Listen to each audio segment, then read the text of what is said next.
Hey guys, welcome back to my channel blogs with Ankita. So ಇವತ್ತಿನ ಒಂದು ವಿಡಿಯೋದಲ್ಲಿ ನಾವು RCB versus Appu sir fans ಬಗ್ಗೆ ಮಾತಾಡೋಣ. ಸೊ ಇದು ಆ್ಯಕ್ಚುಲಿ ತುಂಬಾ ಸೀರಿಯಸ್ ಆಗ್ತಿದೆ ವಿಷಯ ಸೋಷಿಯಲ್ ಮೀಡಿಯಾದಲ್ಲಿ. ನನಗೂ ಕೂಡ ಕೇಳಿ ಬೇಜಾರಾಯಿತು. ಇವತ್ತು ಬೆಳಿಗ್ಗೆ ಅಷ್ಟೇ ನೋಡ್ತಾ ಇದ್ದು ಈ ನ್ಯೂಸ್ ಎಲ್ಲ ಯಾವ ಥರ ಸ್ಪ್ರೆಡ್ ಆಗ್ತಿದೆ ಏನು ಅಂತ. ಸೊ ಏನಿಲ್ಲ, ಟ್ವಿಟರಲ್ಲಿ ಒಬ್ಬ ವ್ಯಕ್ತಿ ಅದು ಅವರ ಒರಿಜಿನಲ್ ಹೆಸರಿಟ್ಕೊಂಡಿಲ್ಲ, ಅಲ್ಲಿ ದರ್ಶನ್ ಸರ್ ಏನಿದ್ದಾರೆ ಅವರ ಒಂದು ಫ್ಯಾನ್ ಅಂತ ಹೆಸರಿಟ್ಕೊಂಡಿರೋದು. ಸೊ ಅವರು ಆ ಹೆಸರಿಟ್ಕೊಂಡು ಒಂದು ಟ್ವೀಟ್ ಮಾಡಿದ್ದಾರೆ. ಏನು ಅಂತ ಅಂದರೆ, RCB ಅನ್ಬಾಕ್ಸ್ ಇವೆಂಟ್ ಏನಾಯಿತು, ಸೊ ಆ ಅನ್ಬಾಕ್ಸ್ ಇವೆಂಟಲ್ಲಿ ನೋಡಿರೋ ಹಾಗೆ ಎಷ್ಟೊಂದು ಜನ ಫ್ಯಾನ್ಸ್ ಇರ್ತಾರೆ, RCB ಫ್ಯಾನ್ಸ್ ಆಗಿರಲಿ, IPL ಫ್ಯಾನ್ಸ್ ಆಗಿರಲಿ. ಸೊ ಖಂಡಿತವಾಗ್ಲೂ ಶೋ ನೋಡಿರ್ತಾರಲ್ವ, ಅನ್ಬಾಕ್ಸಿಂಗ್ ಇವೆಂಟ್ ಅಲ್ಲ. ಸೊ ಆ ಅನ್ಬಾಕ್ಸಿಂಗ್ ಇವೆಂಟಲ್ಲಿ ನೀವು ನೋಡಿದರೆ ಅಶ್ವಿನಿ ಪುನೀತ್ ರಾಜ್ಕುಮಾರ್ ಅವರು ಬಂದಿದ್ದರು. ಸೊ ಅವ್ರನ್ನ ಕೂಡ ಇನ್ವೈಟ್ ಮಾಡಿದರು. ಸೊ ಅವರು ಬಂದಿದ್ದರು. ಅವರು ಬಂದು ಅವತ್ತು ತುಂಬ ಚೆನ್ನಾಗಿ ಆಯಿತು ಆ ಇವೆಂಟು. ಈವನ್ ನಾವು ನೋಡೋದಾದರೆ RCB ಅನ್ನೋ ಒಂದು ಇದು ಬ್ಯಾಂಗ್ಳೂರಿಗಿಂತ ಬೆಂಗಳೂರು ಚೇಂಜ್ ಮಾಡಿರೋದು ಕೂಡ ಅಷ್ಟೇ. ಅವರು ಕೂಡ ಒಂದು ವಿಡಿಯೋನ ಮಾಡಿದ್ದಾರೆ. ಸೊ ಅವರಾಗಿರಲಿ ಅಥವಾ ಪುನೀತ್ ಸರ್ ಆಗಿರಲಿ, ಅವರ ಕೊಡುಗೆ ನಮ್ಮ ಕನ್ನಡ ಇಂಡಸ್ಟ್ರಿಗೆ ತುಂಬಾ ಇದೆ. ಸೊ ಪುನೀತ್ ಸರ್ ಆದಮೇಲಿಂದ ಅಶ್ವಿನಿ ಮ್ಯಾಮ್ ಅವರು ತುಂಬ ಚೆನ್ನಾಗಿ ನಿಭಾಯಿಸ್ಕೊಂಡು ಹೋಗಿದ್ದಾರೆ ಆ್ಯಕ್ಚುಲಿ ನೋಡಬೇಕು ಅಂದರೆ. ಯಾಕಂದರೆ ಒಬ್ಬ ಸಿಂಗಲ್ ವುಮೆನ್ ಆಗಿ ನಿಂತ್ಕೊಂಡು ಇಡೀ ಒಂದು ಇಂಡಸ್ಟ್ರಿ ಆಗಿರಲಿ ಅಥವಾ ಏನೇ ಕೆಲಸಗಳಾಗಿರಲಿ ಪ್ರತಿಯೊಂದರೊಳಗೂ ಅವ್ರು ನಿಂತ್ಕೊಂಡು ಮಾಡ್ತಾ ಇದ್ದಾರೆ. ಇವಾಗ ಎಲ್ಲೂ ಹಿಂಜರಿಲ್ದಂಗೆ. ಇಲ್ಲಾಂದರೆ ಅವ್ರು ಬಿಟ್ಬಿಡ್ಬೋದಿತ್ತು, ಬಟ್ ಅವ್ರು ಆ ಥರ ಎಲ್ಲೂ ಬಿಟ್ಕೊಟ್ಟಿಲ್ಲ. ಅಪ್ಪು ಸರ್ ಏನೆಲ್ಲ ಒಂದಿಷ್ಟು ರೆಸ್ಪಾನ್ಸಿಬಿಲಿಟೀಸ್ ತೊಗೊಂಡಿದ್ರು ಅದನ್ನೆಲ್ಲ ಇವಾಗ ಇವ್ರು ಮೇಂಟೈನ್ ಮಾಡ್ತಿದ್ದಾರೆ. ಸೊ ಅದಕ್ಕೆ ಎಲ್ಲರ ರೆಸ್ಪೆಕ್ಟ್ ಇರುತ್ತೆ ಅವರಿಗೆ.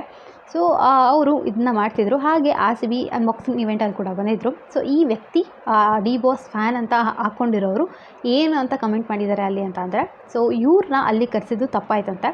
ಯಾಕಂದರೆ ಒಬ್ಬ ಗಂಡ ಇಲ್ದಿರೋ ವಿಧವೆ ಆಗಿರೋದ್ರಿಂದ ಅಲ್ಲಿ ಆ ಥರ ಒಂದು ಶುಭ ಕಾರ್ಯಕ್ಕೆ ಇವ್ರನ್ನ ಕರೆಸಬಾರ್ದಿತ್ತು.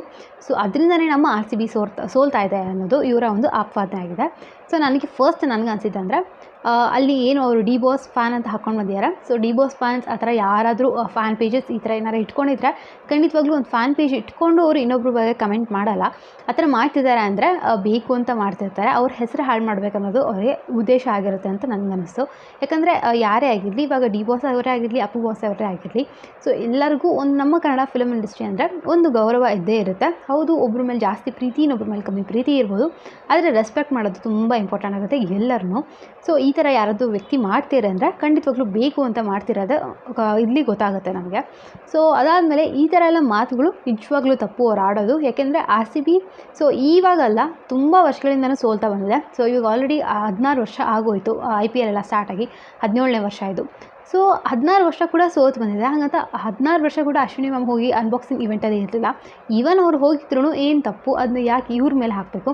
ಅಲ್ಲಿ ಒಂದು ಸ್ವಲ್ಪ ಆಟ ಆಡೋದ್ರೊಳಗೆ ಕಮ್ಮಿ ಆಗಿರ್ಬೋದು, ಅದಕ್ಕೋಸ್ಕರ ಸೋಲ್ತಿದ್ದಾರೆ ಹೊರತು ಯಾರೊಬ್ಬರು ವ್ಯಕ್ತಿ ಬಂದು ಈ ಥರ ನಿಂತಿರೋದಕ್ಕೆ ಅದನ್ನ ಅಪಶಕ್ನ ಅಂತ ಹೇಳೋದು ತುಂಬ ದೊಡ್ಡ ತಪ್ಪಾಗುತ್ತೆ. ಸೊ ಈ ಥರ ಇವ್ರು ಹೇಳೋಕ್ಕೆ ರೈಟ್ಸ್ ಇಲ್ಲ ಫಸ್ಟ್ ಆಫ್ ಆಲ್. ಸೊ ಆಮೇಲೆ ಒಂದು ಆಟ ಅದು. ಸೊ ಆಟ ಅಂದರೆ ಒಬ್ರಿಗೆ ಸೋಲ್ತಾರೆ, ಒಬ್ರು ಗೆಲ್ತಾರೆ. ಅದನ್ನೆಲ್ಲ ಈ ಥರ ಕಂಪೇರ್ ಮಾಡಿ ಇನ್ನೊಬ್ಬರಿಗೆ ಹರ್ಟ್ ಮಾಡೋದು ಇಷ್ಟು ಸರಿ.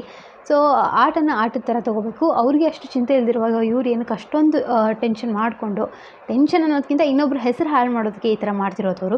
ಸೊ ಇದನ್ನು ಮಾಡೋದು ತುಂಬ ತಪ್ಪು ಅಂತ ಅನಿಸುತ್ತೆ. ಸೊ ಇದನ್ನು ಯಾವ ವ್ಯಕ್ತಿನೇ ಮಾಡಿರಲಿ, ಅವರ ಮೇಲೆ ಏನು ಒಂದು ಪ್ರಾಪರಾಗಿ ಇನ್ವೆಸ್ಟಿಗೇಷನ್ ಮಾಡಿ ಕಂಪ್ಲೇಂಟ್ ಕೊಡಬೇಕು. ಮತ್ತು ಅವ್ರಿಗೆ ಏನು ತಪ್ಪು ಮಾಡಿದ್ದಾರೆ ಅವರಿಗೆ ಆ ಪನಿಷ್ಮೆಂಟ್ ಆಗಲೇಬೇಕು. ಸೊ ಖಂಡಿತವಾಗ್ಲೂ ಅಪ್ಪು ಸರ್ ಫ್ಯಾನ್ಸ್ ಇವಾಗ ಸುಮ್ಮನೆ ಇರಲ್ಲ. ಆಲ್ರೆಡಿ ಇವಾಗ ಕಂಪ್ಲೇಂಟ್ ಅಂತ ವಿಷಯ ಎಲ್ಲ ದೊಡ್ಡದಾಗಿದೆ.